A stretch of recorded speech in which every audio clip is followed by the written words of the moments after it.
নমস্কার, শুরু করলাম আজকে চতুর্থ স্তম্ভ। আমি সুচন্দ্রিমা।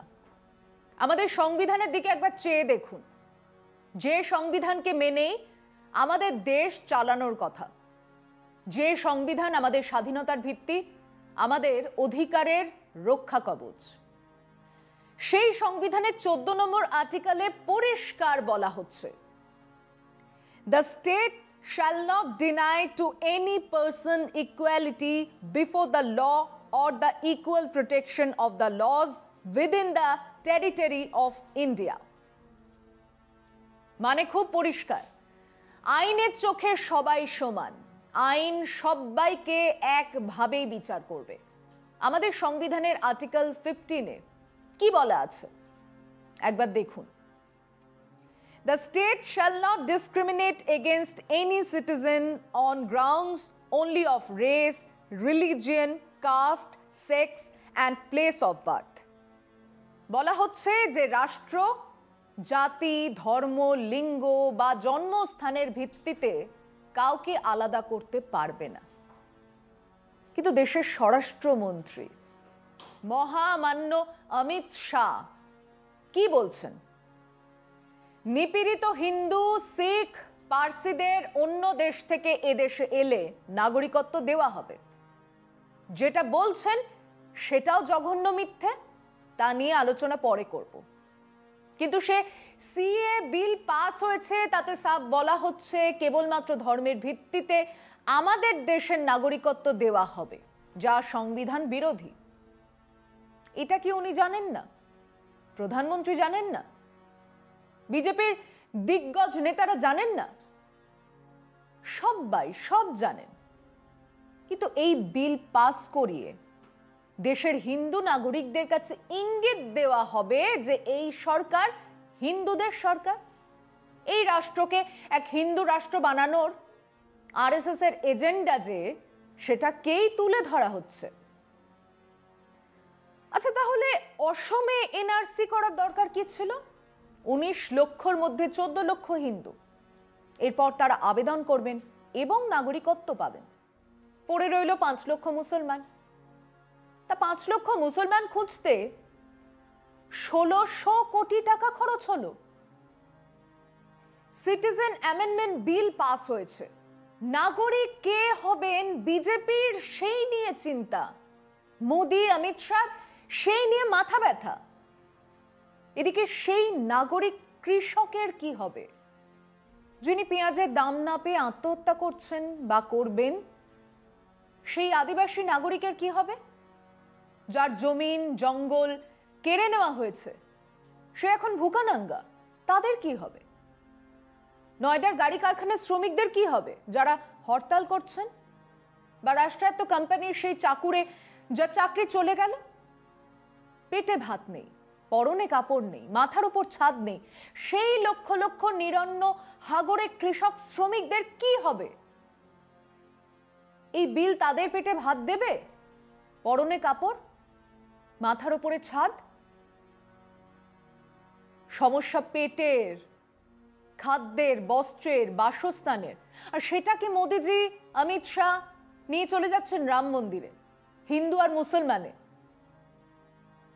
ধর্মকে ধারণ করা এক ব্যক্তিগত ধারণা, তাকে দেশ, অর্থনীতি, রাজনীতির সঙ্গে জুড়ে যে আগুন জ্বালানোর চেষ্টা হচ্ছে তা ভয়ঙ্কর। অথচ দেখুন, ঘন্টা খানেক ধরে নেশন ওয়ান্টস টু নো বলে এই আগুনকেই ছড়িয়ে দেওয়া হচ্ছে। এই সময় নজরুলের কথা মনে পড়ছে। তার মন্দির ও মসজিদ লেখা থেকে একটু পড়ে শোনাই।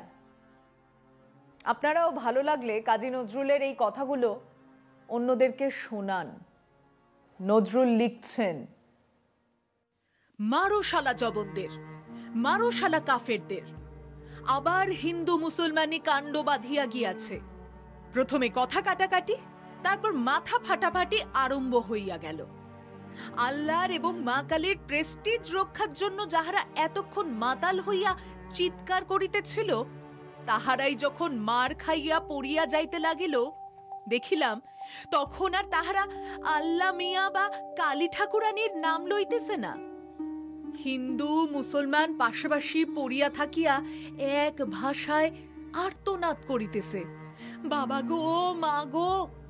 মাতৃপরিত্যক্ত দুটি বিভিন্ন ধর্মের শিশু যেমন করিয়া এক স্বরে কাঁদিয়া তাহাদের মাকে ডাকে, দেখিলাম হত আহতদের ক্রন্দনে মসজিদ টলিল না, মন্দিরের পাষাণ দেবতা সাড়া দিল না, শুধু নির্বোধ মানুষের রক্তে তাহাদের বেদী চিরকলঙ্কিত হইয়া রহিল।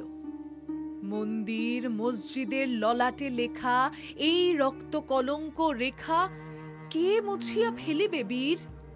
ভবিষ্যৎ তাহার জন্য প্রস্তুত হইতেছে।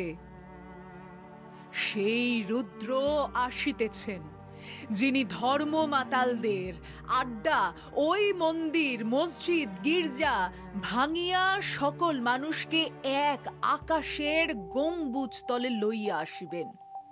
জানি স্রষ্টার আপনি মোড়ল প্রাইভেট সেক্রেটারিরা হ্যাট খুলিয়া টুপি তুলিয়া টিকি নাচাইয়া আমায় তাড়না করিবে, তবু ইহাদের পতন হইবে।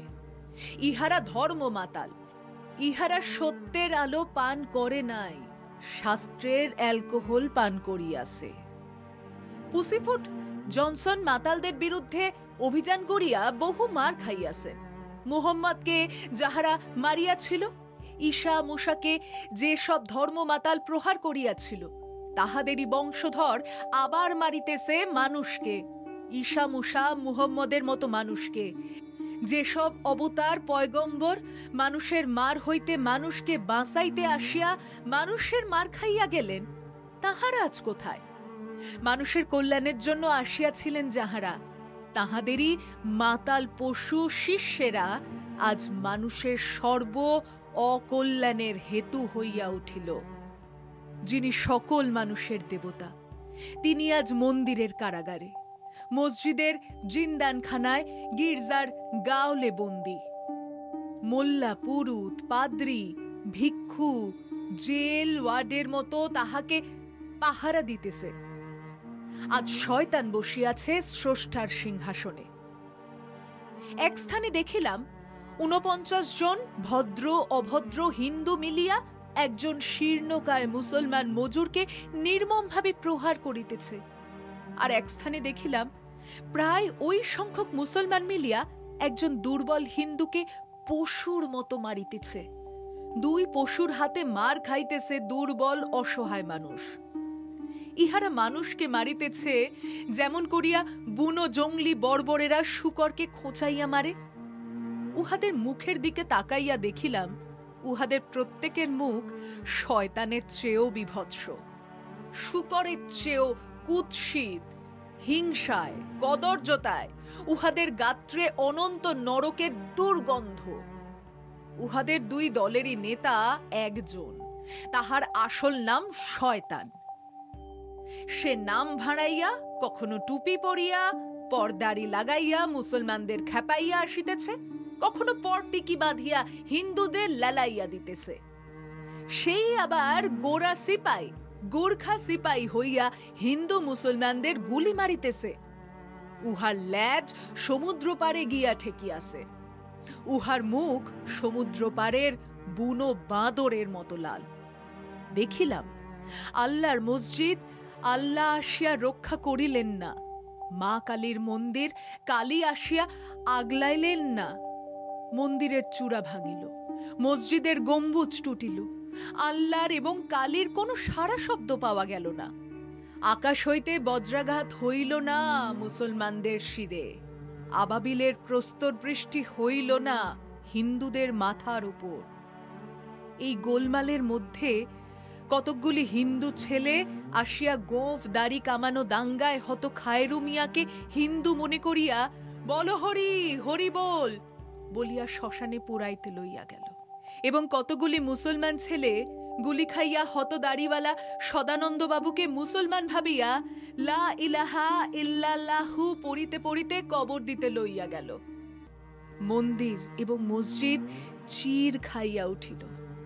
মনে হইল যেন উহারা পরস্পরের দিকে চাহিয়া হাসিতেছে। হ্যাঁ, মন্দির মসজিদ আজ সত্যি আমার দেশের মানুষদের দেখে হাসছে কারণ যে মন্দির যে মসজিদ থেকে শান্তির বাণী প্রচার করার কথা সেখান থেকেই আগুন ছড়ানোর, লাগানোর, মৃত্যু আর ধ্বংসের কথা বলা হচ্ছে। সময় একটা বিরতির, সঙ্গে থাকুন। সিএ নিয়ে, নাগরিকত্ব আইন নিয়ে ওরা মিথ্যে বলছে, মিথ্যের পর মিথ্যে বলছে। এক, সরকার বলছে সিএ ইজ নট ডিসক্রিমিনেটরি, মানে নাগরিকত্ব সংশোধনী আইন কোনো ভেদাভেদ করছে না। আসুন আগে দেখে নিই আমাদের দেশের নাগরিকত্ব কিভাবে স্থির করা হয়। একের ক, জন্ম যদি ভারতে হয় তাহলে সে ভারতের নাগরিক হবে, সে কোন ধর্মের এটা বিবেচনা করা হবে না। একের খ, যদি তার মা বাবা এই দেশে জন্মে থাকে তাহলে সে আমাদের দেশের নাগরিক হবে, ধর্ম বিবেচনা করা হবে না। গ, যদি 11 বছর আমাদের দেশে বসবাস করে তাহলে সে আমাদের দেশের নাগরিক হবে, ধর্ম এখানে বিবেচনা করা হবে না। ঘ, পঞ্জীকরণ বা রেজিস্ট্রেশন, মানে কেউ আবেদন করলেন যে আমি আপনাদের দেশের নাগরিক হতে চাই, সেই আবেদন মঞ্জুর হলে সে আমাদের দেশের নাগরিক হতে পারবে, এখানেও সে কোনো ধর্মের তা বিবেচ্য নয়। উঙ, ভূখণ্ডের সংযোজন, মানে যদি নতুন কোনো ভূমি আমাদের দেশের মধ্যে জুড়ে যায়, যেমন ধরুন গোয়া আমাদের দেশের অন্তর্গত হলো 61 সালে, গোয়ার যত মানুষ তারা নিজের থেকেই আমাদের দেশের নাগরিক হয়ে গেল, সে যে কোনো ধর্মের মানুষ হোক না কেন সে আমার দেশের নাগরিক। বা সিকিম 1975-এ ভারতের অংশ হলো, যারা সিকিমের নাগরিক ধর্ম নির্বিশেষে তারা আমাদের দেশের নাগরিক হলো। এই কথা আমাদের সংবিধানে আরো বিস্তৃত লেখা আছে। অমিত শাহ, নরেন্দ্র মোদী পড়েননি এই কথা, আমাদের নাগরিকত্ব আইন 1955-তে লেখা আছে, সেটাও ওনারা পড়েননি বা পড়ার পরেও মিথ্যে বলছেন। আমাদের সংবিধানে নাগরিকত্ব কখনো ধর্মের ভিত্তিতে দেওয়া হয়নি। এই আইন ভেদাভেদের আইন। মিথ্যে বলছেন Narendra Modi, Amit Shah. 2, CAA has nothing to do with NRC. CAA এর সঙ্গে এনআরসির কোনো সম্পর্ক নেই। আবার মিথ্যে, জলজ্যান্ত মিথ্যে। এপ্রিল 2019-এ অমিত শাহ নিজে বলেছেন যে প্রথমে সিএ তারপর এনআরসি আসবে। 9 ডিসেম্বর অমিত শাহ লোকসভাতে জানিয়েছিলেন সারা দেশে এনআরসি আসবে সিএ লাগু করানোর পরে। মানে দেশের স্বরাষ্ট্রমন্ত্রী মিথ্যে বলছেন, বলেই যাচ্ছেন। 3 নম্বর পয়েন্ট, রামলীলা ময়দানের লীলা। মোদিজি বললেন তাঁরা যতদিন ক্ষমতায় এসেছেন সেই সময়ের মধ্যে এনআরসি নিয়ে কোনো আলোচনা হয়নি। এদিকে জুন 2019-এ সংসদের যৌথ অধিবেশনে রাষ্ট্রপতির ভাষণে বলা হলো, Government has decided to implement NRC on a priority basis in areas affected by infiltrator. রাষ্ট্রপতির ভাষণ যা সরকার লিখে দেন সেটাই রাষ্ট্রপতি বলেন, সবাই জানে। সেদিনও অন্যথা হয়নি, কিন্তু দেশের প্রধানমন্ত্রী মানুষের সামনে তার দলের সমর্থকদের মিথ্যে বলছেন। 21শে নভেম্বর 2019-এ অমিত শাহ রাজ্যসভাতেও এই একই কথা বলেছেন, মিথ্যে বলছেন। 4, NRC process is not legalized. NRC has not been notified. NRC আইনত মান্য নয়, এটা কেবল কথা, কেবল আলোচনা। 2003-এ অটল জমানায় এই আইন আসে এবং তা 1955 নাগরিকত্ব আইনের 14A ধারায় বলা আছে যে একটা রেজিস্টার তৈরি হবে এবং তার ভিত্তিতে একটা পরিচয়পত্র জারি হবে। 2003-এই এটা বলা হয়ে গেছে। সরকার মিথ্যে বলছে। ফিরছি আলোচনায় বিরতির পর, সঙ্গে থাকুন। আসছি পরের পয়েন্টে, 5, NRC yet to start, NRC এখনো লাগু হয়নি। আবার মিথ্যে। 4 নম্বর ধারা নাগরিকত্ব আইনের, তাতে বলা হচ্ছে part of clause 4 rules of 2003, এই ধরনের তালিকা তৈরি হবে স্বরাষ্ট্র দপ্তরের প্রতিমন্ত্রী কিরেন রিজিজু জুলাই 23-এ সংসদে বলেছিলেন। NRC based collection of data under the scheme of NPR, house to house enumeration to start from April 1, 2020 to end on 30th September 2020, notified through a gazette notification on the July 31, 2019. সরকার আবার মিথ্যে বলছে। 6, NPR has nothing to do with NRC, NPR এর সঙ্গে এনআরসির কোনো সম্পর্ক নেই। আবার মিথ্যে। স্বরাষ্ট্র দপ্তরের বার্ষিক প্রতিবেদন 2018-19-এ বলা হয়েছে NPR is the first step towards creation of NRC, Amit শাহের দপ্তরে কথা বলছে। 7, no Indian has anything to fear, ভারতবর্ষের কোনো মানুষকে ভয় পেতে হবে না। আবার মিথ্যে। ফকিরউদ্দিন আলী আহমেদ আমাদের রাষ্ট্রপতি ছিলেন, তার বাড়ির লোকজনদের এই এনআরসি তালিকার বাইরে রাখা হয়েছিল। মোহাম্মদ সানাউল্লাহ কারগিলের লড়াই লড়েছেন, বীরত্বের জন্য পদক পেয়েছেন, তার নাম ছিল না এই তালিকায়। যদি এই রকম মানুষের নাম না থাকে তাহলে মিডিয়া আসবে, তাদের সাহায্য করতে এগিয়ে আসবে অনেকে, এসেওছে। কিন্তু নেহাতি গরিব সাধারণ মানুষ, তার কি হবে? তারা কোন উকিলের কাছে যাবে? 3 মাসের মধ্যে আপিল করতে হবে, কে করবে? ভয় লাগছে না আপনার? নিজের জন্য, পাড়ার প্রতিবেশী, পরিচিত জনেদের জন্য? এখনো রুল তৈরি হলো না। উত্তরপ্রদেশে কিছু লোকের লিস্ট তৈরি হয়ে গেল, প্রত্যেকে বাঙালি, 50, 60, 70 বছর ধরে আছেন, কাগজ নেই। ভয় করছে না? পরের point 8, no detention centre. Ramlila ময়দানে মোদি বলেছিলেন, শুনুন, কোথাও কোনো ডিটেনশন সেন্টার তৈরি হয়নি। মোদি রামলীলা ময়দানে, অথচ কেবল অসমেই তৈরি হয়েছে 6টা।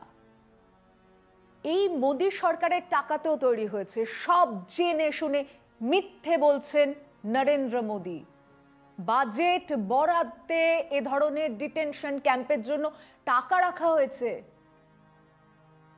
পরেরটা বলি, নয়। সরকার বলছে সিএ আইন মুসলমান বাদ দিয়ে বাকি সংখ্যালঘুদের ধার্মিক নিপীড়নের কারণে চলে আসা মানুষদের নাগরিকত্ব দেবার জন্য আইন। আবার মিথ্যে, মানুষকে বোকা বানানোর জন্য মিথ্যে। এবার খেয়াল করে দেখুন, গেজেটে যে আইনটা ছাপা হয়েছে তাতে কোথাও ধার্মিক নিপীড়ন শব্দটাই নেই। ভাবা যায়? না, ভাবাই যায় না। দেশের প্রধানমন্ত্রী এরকম সপাটে মিথ্যে বলবেন, সেটা এতদিন ভাবা যেত না। নরেন্দ্র মোদী সেটা করে দেখালেন। আসুন আমরা আরেকবার সংবিধানের শপথ নিই। গান্ধী, নেতাজি, জওহরলাল, ভগৎ সিং, চন্দ্রশেখর, ক্ষুদিরামের নামে শপথ নিই আমাদের সংবিধানকে আমরা অক্ষুণ্ণ রাখব। ধর্ম, জাত, বর্ণ, ভাষা বা জন্মস্থানের ভিত্তিতে মানুষকে ভাগ করতে দেব না। চিৎকার করে আবার বলুন সবাই, রাজা তুই উলঙ্গ। এতদিন ধরে যারা দেশে থাকলো, ঘর বাঁধলো, বড় হলো, বেড়ে উঠলো এই স্বদেশ থেকে, তাদের তাড়িয়ে দিলে রাজার কিছু যাবে আসবে না। কিন্তু আমার আপনার খেলার সাথী, বন্ধু, সহনাগরিকদের উপর এই অত্যাচার নামিয়ে আনতে দেওয়া যায় না। আমরা তা হতে দিতে পারি না। আজ এ পর্যন্তই। শুভরাত্রি।